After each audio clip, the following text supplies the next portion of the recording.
Mahigit isang linggo na lang bago ang undas, puspusa na ang preparasyon sa mga sementeryo para masigurong maidaraos ang okasyon ng ligtas at matiwasay. Yan ang balitang pambansa ni Vel Custodio ng PTV.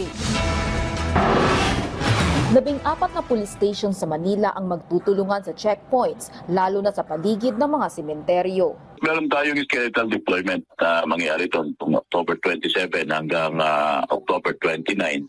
At pagdating natin ng October 30 to November 4, magkakaroon na tayo ng full deployment. Meron tayong 4 na sementeryo binabantayan dito sa lungsod ng Maynila.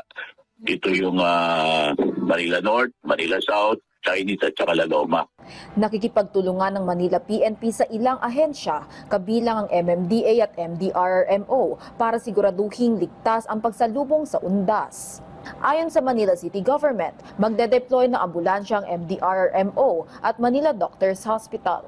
May ilalagay din na portalet sa loob ng Manila North at Manila South Cemetery. Libre naman ang sakay ng e-trikes at bibigyan prioridad dito ang mga senior citizens, persons with disability at mga buntis. Mahigpit naman ipinagbabawal ang pagdadala ng baril at anumang matatalim na bagay kagaya ng kutsilyo, cutter at spatula. Bawal din ang mga inuming nakalalasing. Ipinagbabawal din magsama ng mga alagang hayop. Hindi rin pwede ang loud sound system. Huwag din magdala ng anumang bagay na maaaring magbitya ng apoy, kagaya ng alcohol at thinner. Ipinagbabawal din ang sigarilyo at lighter. Para naman sa presyo ng mga bulaklak sa Manila North Cemetery, iba-iba ang presyo ng mga paninda, depende sa pinagkukunan nila sa dangwa. Ayon sa ilang tindera na bulaklak, hanggat maaari ay hindi sila magtataas ang presyo hanggang sa undas. Hindi naman kami nagtataas.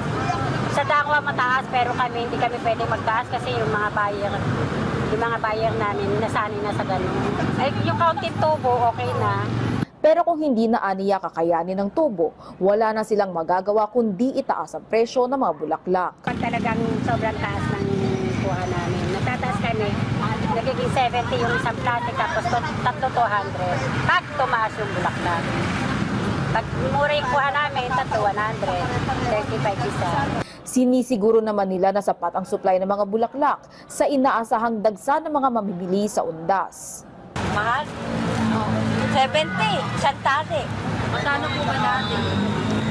Dati, 50, 40. Mahal ang pinili namin sa dangwa.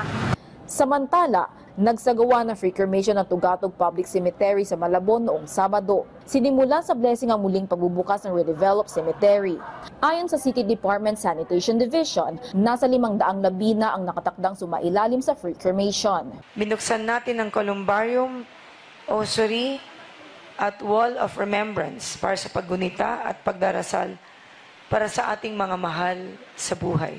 Mula sa People's Television Network, Vel Custodio para sa Balitang Pambansa.